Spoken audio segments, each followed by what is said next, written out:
네, 함께 볼 말씀은 빌립보서 1장 9절에서 11절까지의 말씀입니다. 빌립보서 1장 9절에서부터 11절까지의 말씀. 우리가 그 전에 빌립보서 말씀을 보고 있었죠. 빌립보서 1장 9절에서부터 11절까지의 말씀 세 절인데 함께 읽도록 하겠습니다. 시작. 내가 기도하노라 너희 사랑을 지식과 모든 총명으로 점점 더 풍성하게 하사 너희로 지극히 선한 것을 분별하며 또 진실하여 허물 없이 그리스도의 날까지 이르고 예수 그리스도로 말미암아 의의 열매가 가득하여 하나님의 영광과 찬송이 되기를 원하노라. 아멘. 여러분, 우리가 그리스도인이 되어서 사람들과의 관계에서 당신을 위해서 기도하겠습니다. 이런 인사 많이 하죠, 그죠?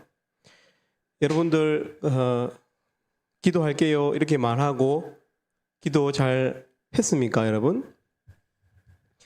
여러분, 기도가 얼마나 신비로운지 또 얼마나 생산적인지 그것이 실제로 사역이 되는지 알게 되면 우리는 마땅히 기도하게 될 것입니다. 여러분, 기도는 단지 1대1로 조언하는 것과는 다릅니다. 조언이나 훈계는 당신은 이것이 문제입니다.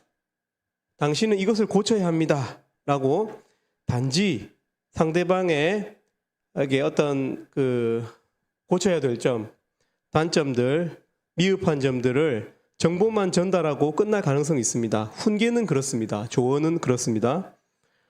문제를 가진 인간과 그 문제를 해결할 능력이 없어서 단지 조언만 해주는 1대1의 관계 속에서 우리는 조언이나 훈계, 지적을 합니다. 듣는 사람이나 또 그것을 말하는 사람이나 해결할 능력은 없습니다. 여러분, 그러나 기도는 다릅니다. 기도는 기도하는 사람과 또 기도의 대상자와 그런 1대1 관계뿐만 아니라 실제 문제를 해결할 능력을 가지신 하나님도 참가하시는 일이 기도입니다. 그래서 기도는 힘이 있습니다. 조언이나 훈계보다, 지적보다 더 큰 힘이 있어요.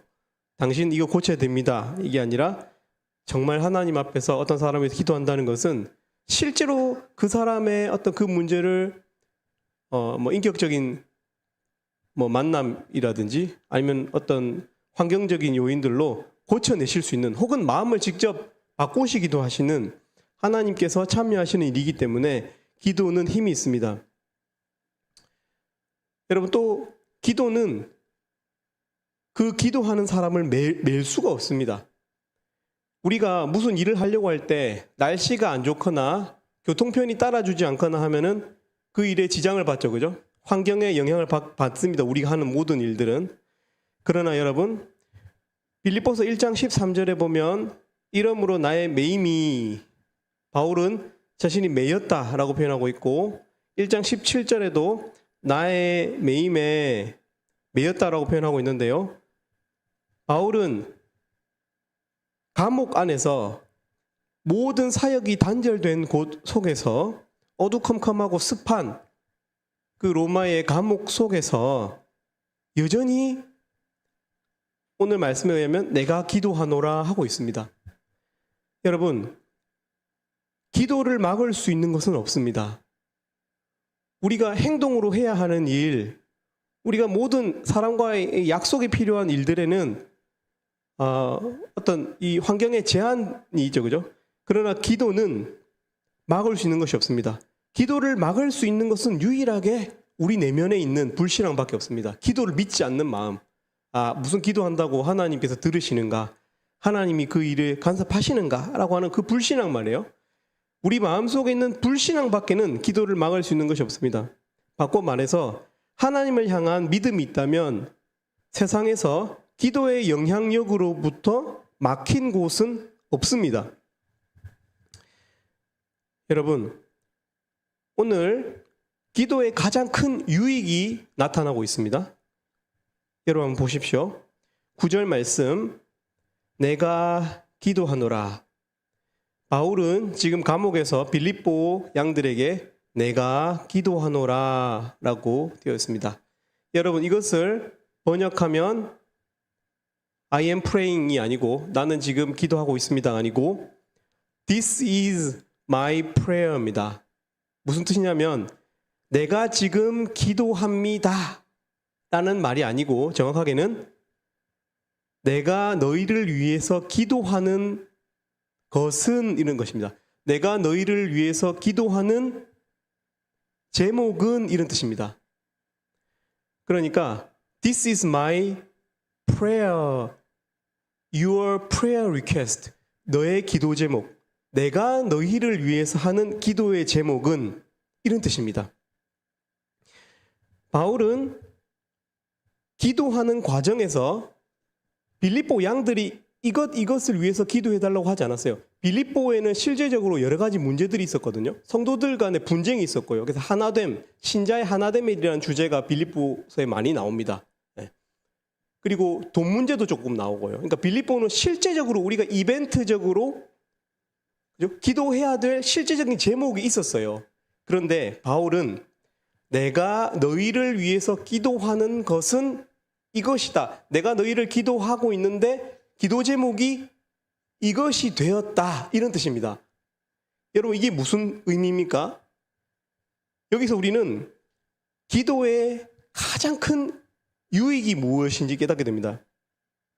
여러분 잘 들으십시오.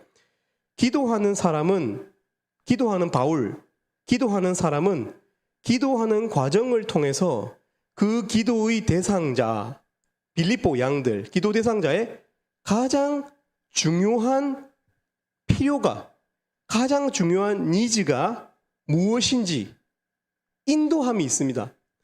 기도 가운데 성령의 인도함이 있어요. 여러분 기도하다 보면 우리가 기도하려고 마음먹은 그 기도 제목만 갖고 기도 안 하잖아요. 안 그렇습니까?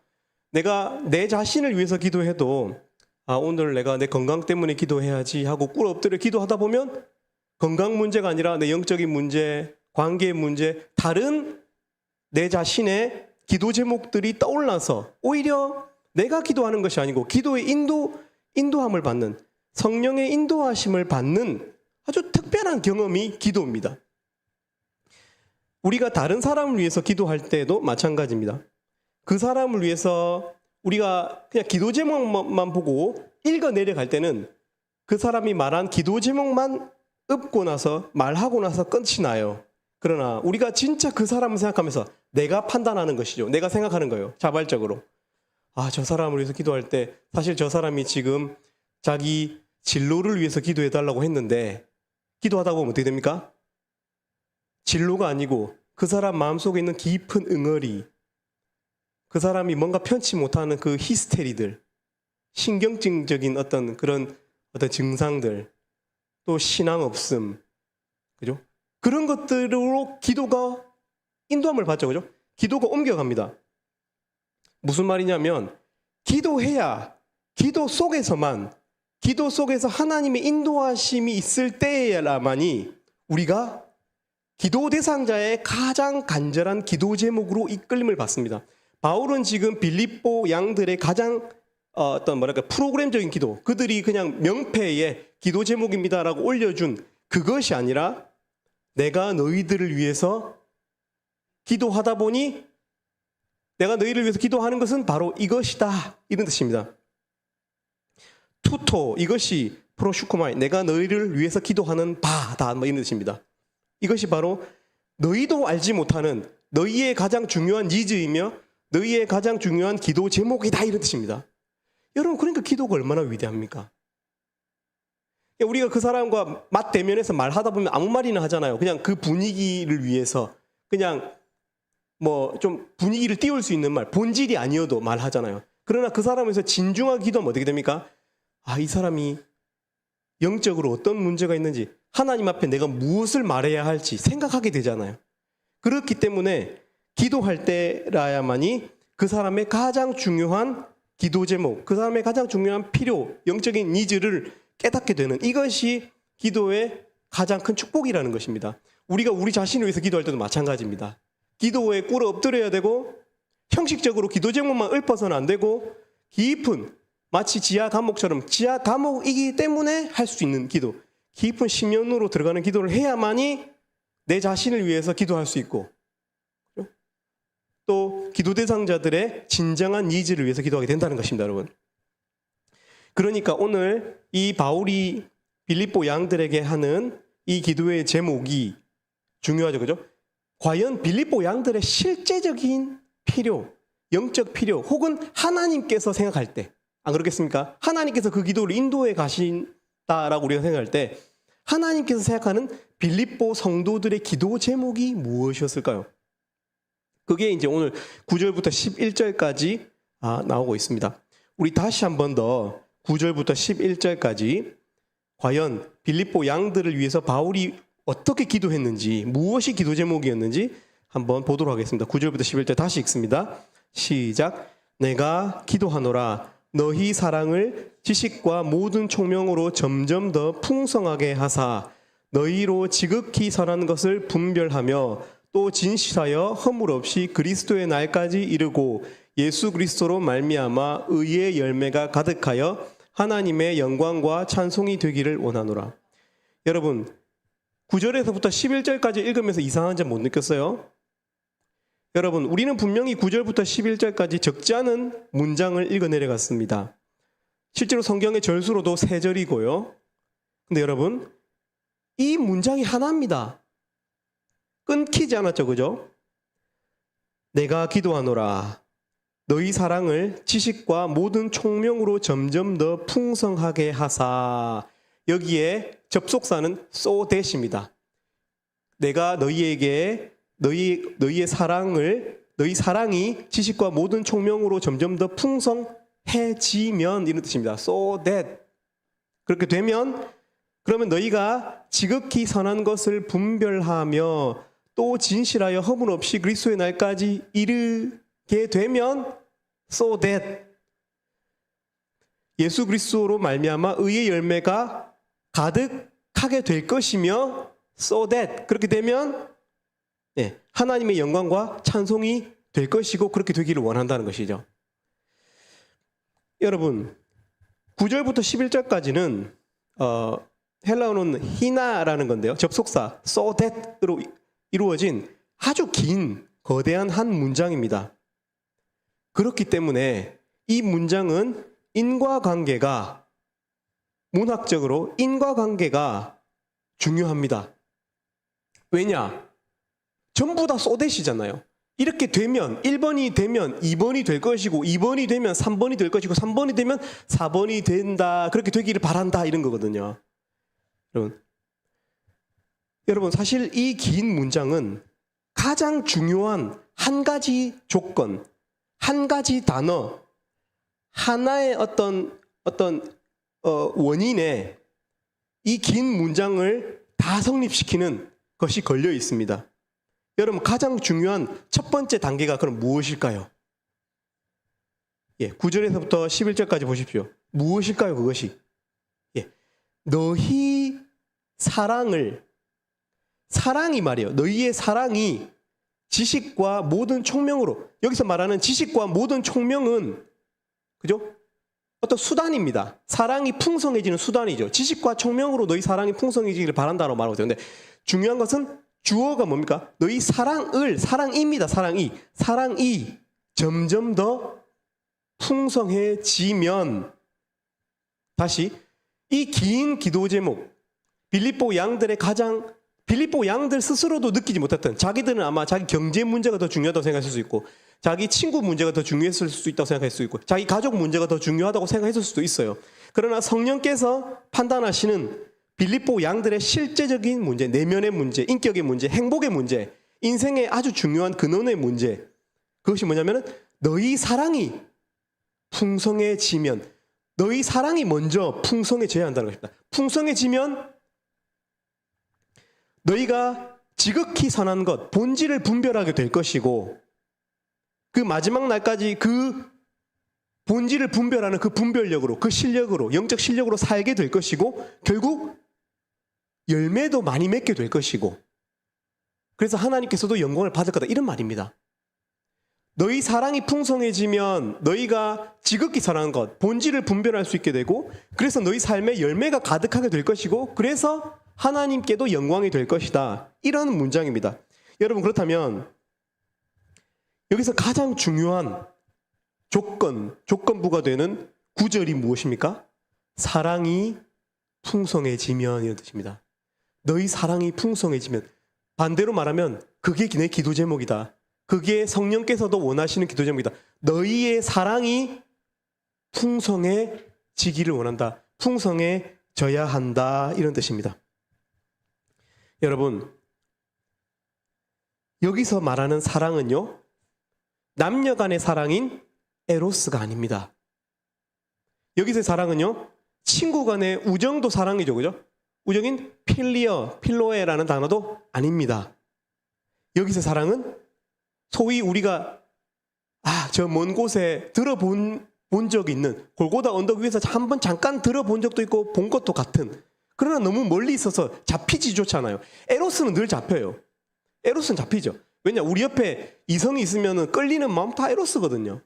우정도 잡혀요. 물론 조건부적이긴 하죠. 그 사람이 나한테 잘해주면 나도 잘해줄게. 그렇지만 느끼잖아요. 우리는 우정을 느낍니다. 필리어, 친구 간의 우정도 느끼고 에로스의 사랑도 느껴요. 그러나 아가페의 사랑, 여러분 느껴본 적 있나요? 무조건적인 사랑 느껴본 적 있습니까?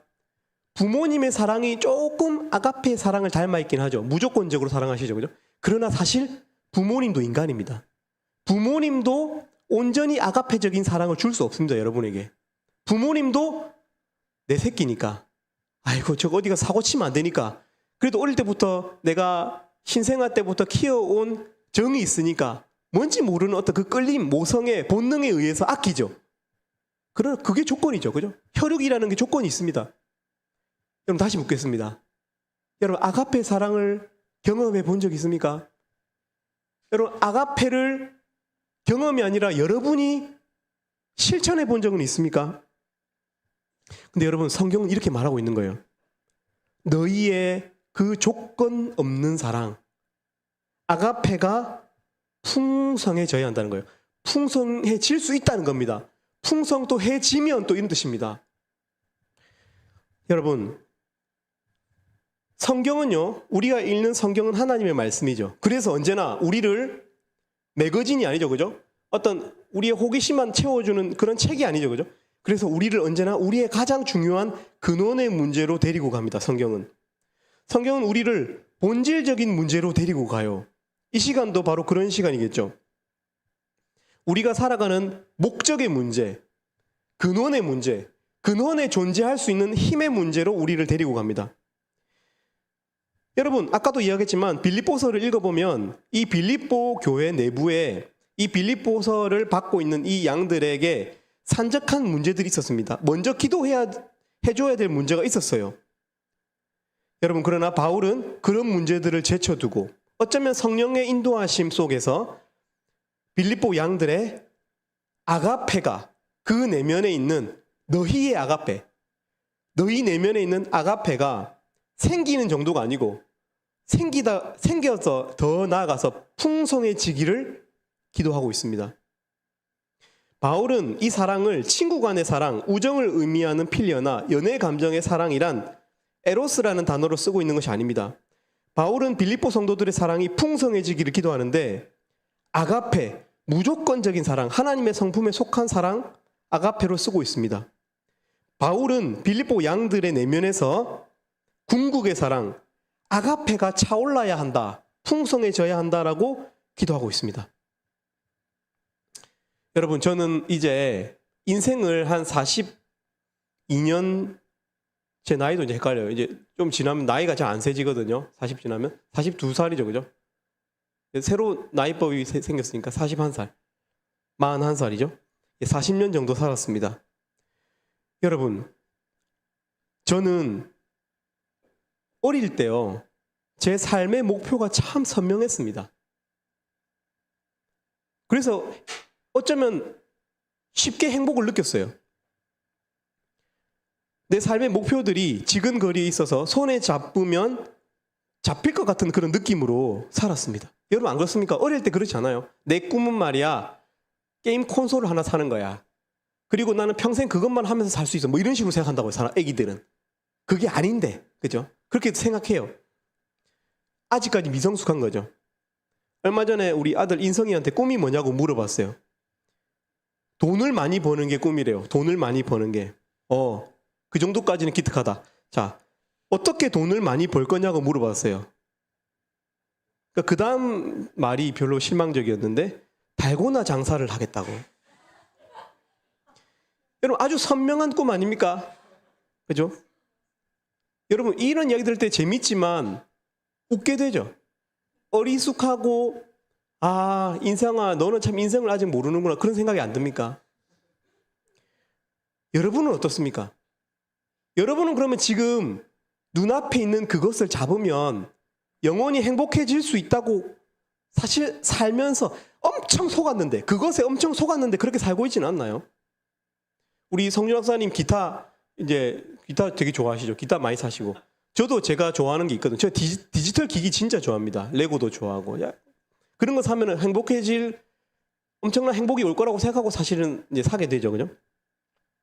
여러분도 안 그렇습니까? 여러분도 사실은 뭐 어떤 사람에게 사랑을 받게 되면 어떤 사람과의 관계가 좋아지면 내 평생의 배우자만 만나면 엄청 행복한 인생을 살 거라고 여러분 생각하고 있잖아요. 근데 혹시 그것을 나중에 여러분이 더 철이 들어서 바라보았을 때 마치 우리가 인성이의 꿈을 보면서 웃듯이 그렇게 되진 않을까요?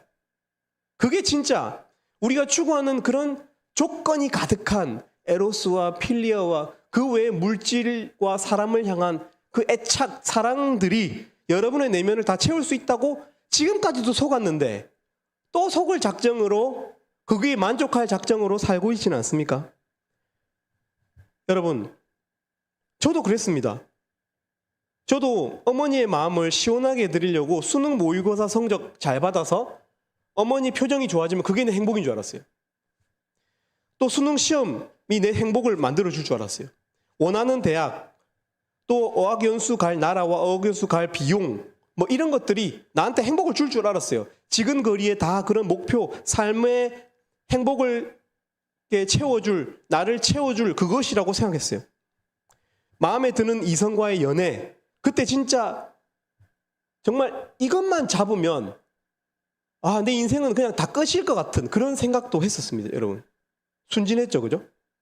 그 연애에서 결혼에 골인하면 그렇게 될 줄 알았어요. 저희도 결혼하는데 오빠가 한 명 계셔가지고 약간 시간적으로 딜레이가 있었거든요. 또 건강하게 자녀를 출산하는 일, 차를 사는 일. 저는 첫 차를 샀을 때 저는 벤츠나 마세라티 벤츠는 타봤네. 마세라티 뭐 이런 차를 타는 기분이었어요. 진짜로. 그 새 가죽 시트 냄새부터 해가지고 에어컨 탁 틀면은 알싸하게 새것 공기도 여러분 새것 공기가 다릅니다, 여러분. 예. 여러분 그런 생각 안 듭니까? 여러분도 사실 그런 꿈으로 살지 않아요, 혹시? 집에 전세금에 대한 적절한 계획을 세우는 일. 전세금이 완전히 마련되면 행복할 것 같습니까? 나중에 청약을 받아서 아파트에 들어가고 탄탄한 직장에 들어가서 돈을 모아서 더 이상 일을 해도 되지 않을 만큼 돈을 모아서 나오고 여러분 저는 이 중에서 거의 한 80% 정도 목표를 지금 채운 것 같습니다. 여러분 저도 이것이 목표인 줄 알았고요. 여러분 충격적인 거 이야기해 줄까요? 이런 것들로는 제 마음에 거대한 공백이 있을 뿐임을 느낍니다. 오히려 그것인 줄 알았기 때문에 그거를 집어넣어 보았기 때문에 그걸로는 만족이 안 되는 줄 너무 이제 알아버려가지고 오히려 더 내 내면에 절대로 채울 수 없는 거대한 자리, 영혼의 공백이 있음을 저는 느끼고 있습니다. 제가 결혼 생활이 불행해서가 아니에요. 여러분 인간이 그렇습니다. 우리 내면에는 에로스와 필리어로는 채울 수 없는 거대한 공백이 있습니다. 돈으로도 채울 수 없습니다. 관계로도 채울 수 없어요. 달달한 것들로 채울 수 없습니다, 여러분. 우리 불멸의 영혼, 우리는 불멸하는 인간들 아닙니까? 그래서 영혼이 끝나지 않는 사랑을 꿈꾸죠, 그죠? 그 끝나지 않은 무언가를 꿈꾼다는 것은 우리 영혼이 불멸하는 그런 존재로 지음받았다는 뜻입니다, 여러분. 이 불멸의 영혼 안에는 거대한 공백이 있습니다. 여러분, 저는 사람들이 이 공백을 채우고 싶어서 산다고 믿습니다. 일을 하는 목적도, 우정을 귀하게 여기는 이유도. 여러분, 그렇지 않습니까? 사실 필리어, 우리가 우정을 하는 이유가 뭡니까? 친구와의 관계를 소중히 여기고 그 친구와의 관계를 점점 발전시켜 나가보는 이유는 뭐죠? 사실은 필리어, 우정이 아니고 아가페를 만나기 위함입니다, 여러분. 내가 카카오톡 선물하기로 친구가 되잖아요? 하면 어떻게 생각합니까? 딱 내 때가 되면, 내 생일이나 내 기념일이 되면 다시 돌려받나 보내나 안 보내나 체크하시죠, 여러분? 예, 거기서 시작하죠. 예, 그게 바로 필리어입니다. 그런 조건부적인 우정 말이에요. 인간 사이에 무조건적으로 사랑하지 못하고 조건적으로 사랑하는. 근데 여러분, 왜 그렇게 합니까? 왜 필리어의 우정을 귀하게 여깁니까? 왜냐하면 어쩌면 나를 위해서, 내가 정말 힘들 때, 내가 내 인생이 정말 안 좋을 때도 함께 해주는 아가페의 사랑을 해줄 수 있는 친구를 찾기 때문에 그렇습니다. 에로스는 안 그럴까요? 여러분, 에로스도 마찬가지입니다, 여러분.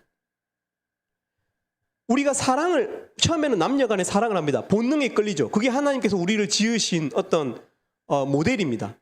그러니까 그 에로스 때문에 남녀의 어떤 서로 차이, 그리고 성적인 어떤 친밀감, 그런 것들 때문에 이게 사랑의 발화점은 됩니다.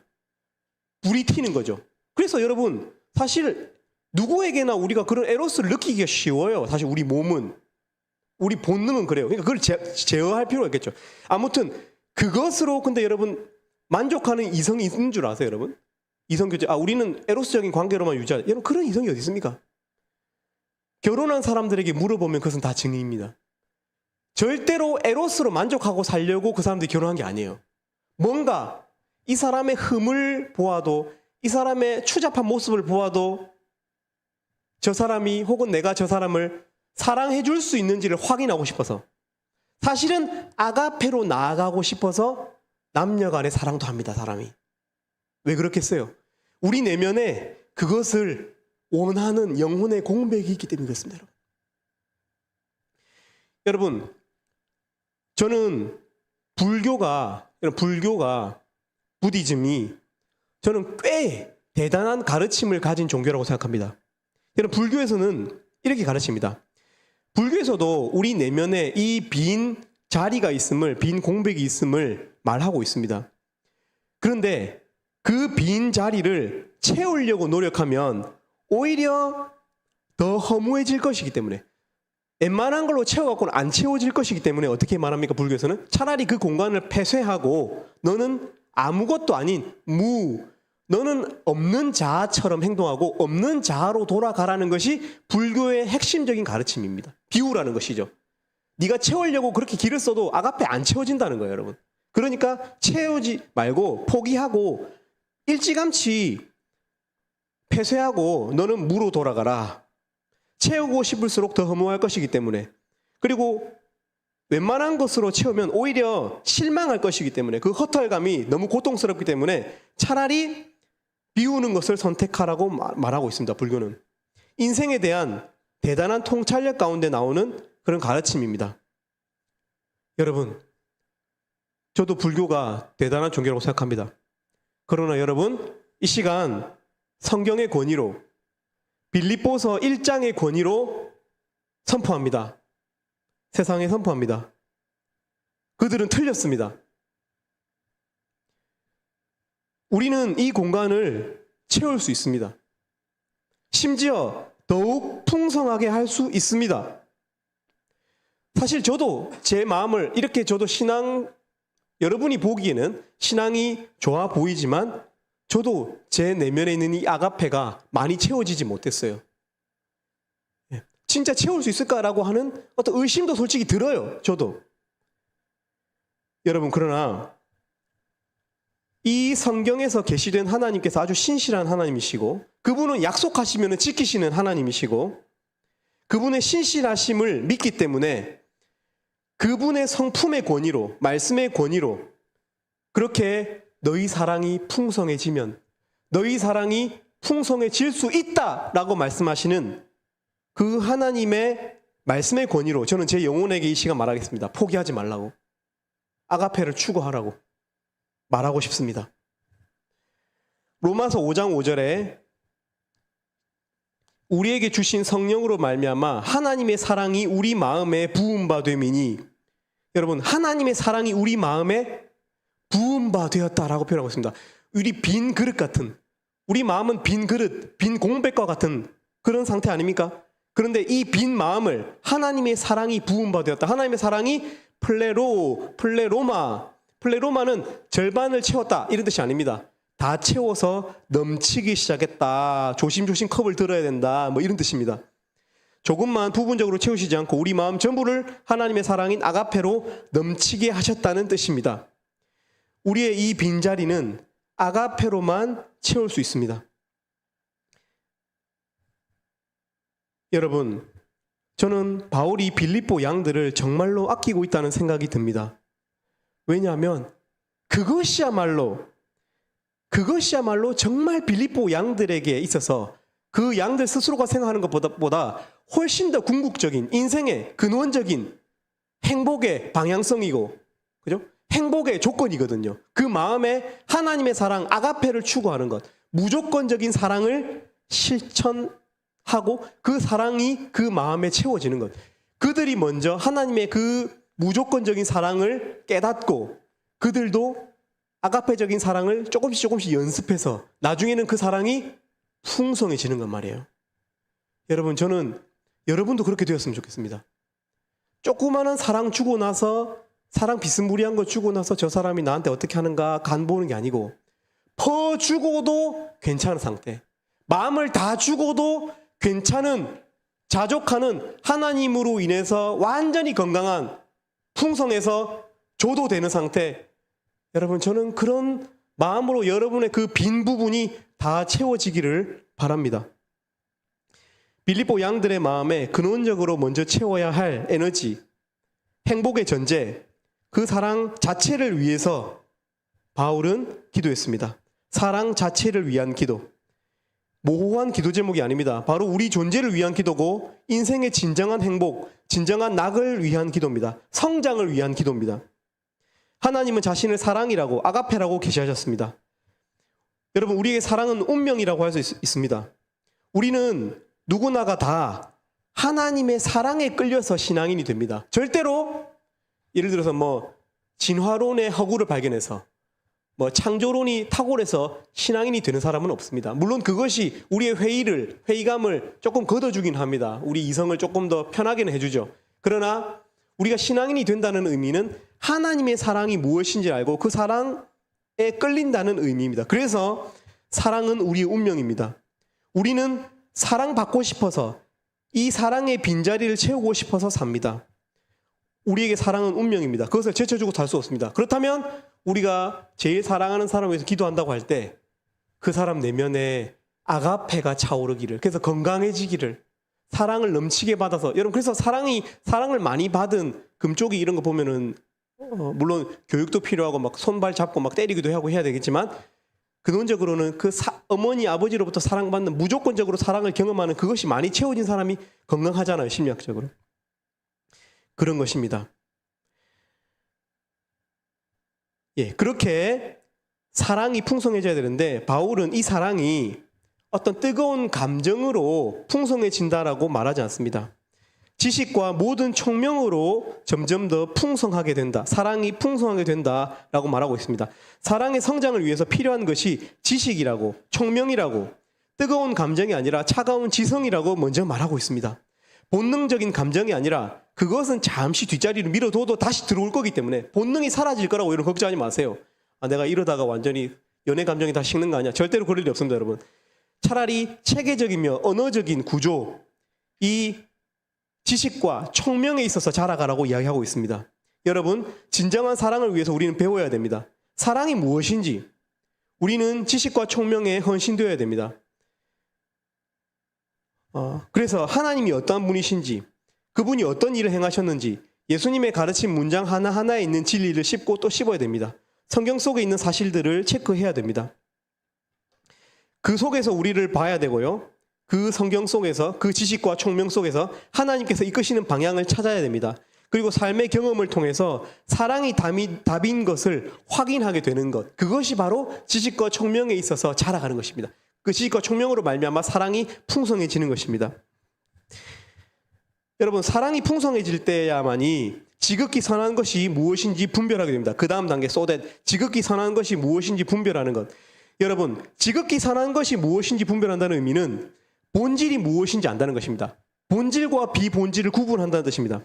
여러분, 우리가 왜 자주 싸우는지 아십니까? 본질과 비본질을 구분하지 못해서 싸웁니다. 그래서 대부분이 율법이 논쟁의 주제가 됩니다.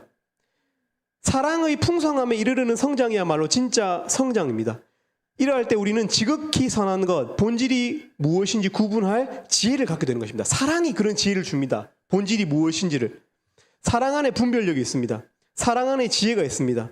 그래서 결국 본질을 선명하게 구별하는 사람이 열매를 맺습니다. 왜 그럴까요? 열매라는 무엇이죠? 열매는 집중적으로 영양이 들어가고 햇빛이 집중 쪼일 때 열매라는 게 맺힙니다. 열매라고 하는 것은 그냥 에너지를 분산시키면 그 열매도 작아요. 그래서 그죠? 그 가지를 치잖아요. 열매라는 것은 집중할 때 나오는 겁니다. 의의 열매는 우리가 본질에 헌신할 때 당연히 열매를 맺는 겁니다. 근데 어떻게 우리가 본질이 아닌 비본질에도 그렇게 너무 많은 에너지를 주고 싸우고 정죄하고 판단하고 할까요? 그럴 필요 없습니다, 여러분. 비본질적인 거라고 생각되면 여러분 가감하게 가지를 잘라버리고 본질 안에서 말을 하시고 본질 안에서 훈계하실 수 있기를 바랍니다. 그렇게 될 때 우리의 삶이 하나님의 영광이 되고 하나님께도 기쁨이 된다라고 말하고 있습니다. 이 시간 우리 하나님께 찬양 올려드렸으면 좋겠습니다. 어느 순간부터 이렇게 채플에서 이것이 하나님께 드려지는 시간이라는 그 개념이 조금 좀 모호해지는 그런 경향이 있어서, 왜냐하면 우리는 이제 교회가 아니니까, 그죠? 뭐 축도라든지 또 사도신경이라든지 이런 교회 예전적인 어떤 그런 형식이 없기 때문에 이렇게 좀 헷갈리는 것 같아서 제 스스로가, 그래서 하나님께 경배하는 마음을 이렇게 표현하면 좋겠다 싶어가지고 메시지 후에도 찬양을 하고 있는 것입니다. 이게 왜 찬양하는지 설명 한번 하고 싶어서 했습니다. 우리 이 시간 하나님께 경배를 드리는 마음으로 찬양 노래를 부르는 것이지만 부른다기보다는 하나님께 올려드리는 마음으로 이 시간 하나님 영광 받아주십시오 하고 찬양했으면 좋겠습니다. 빛나는 왕의 왕, 빛나는 왕의 왕, 영광의 주님, 온 땅 기뻐하라, 온 땅 기뻐하라. 광채의 옷 입고 어두움 물리쳐 저 원수는 떠내, 저 원수는 떠내.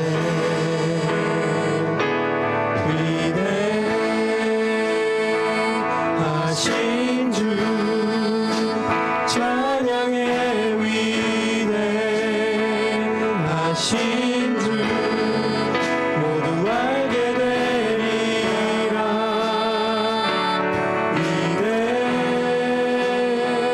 위대하신 주, 영원한 주의 주, 영원한 주의 주,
위대하신 주 모두 알게 되리라. 위대하신 주 다 같이 모든 이름 위에 모든 이름 위에 뛰어나신 이름 나 찬양해. 위대하신 주 한 번 더 모든 이름 위에 모든 이름 위에 뛰어나신 이름 나 찬양해. 위대하신 주 위대하신 주 위대하신 주 찬양해. 위대하신 주 모두 알게 되리라. 위대하신 주 위대하신 주 위대하신 주 찬양해. 위대하신 주 모두 알게 되리라. 위대하신 주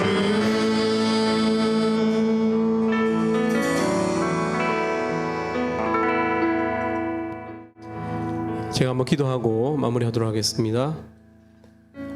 참 좋으신 하나님 아버지, 이 시간 하나님 앞에 나와서 우리가 머리를 숙이고 무릎을 땅에 대지 않았지만 하나님, 거룩하신 하나님 앞에서 우리가 목을 꼿꼿이 들지 않고 우리 마음을 겸손하게 하여서 이 시간 나아갑니다.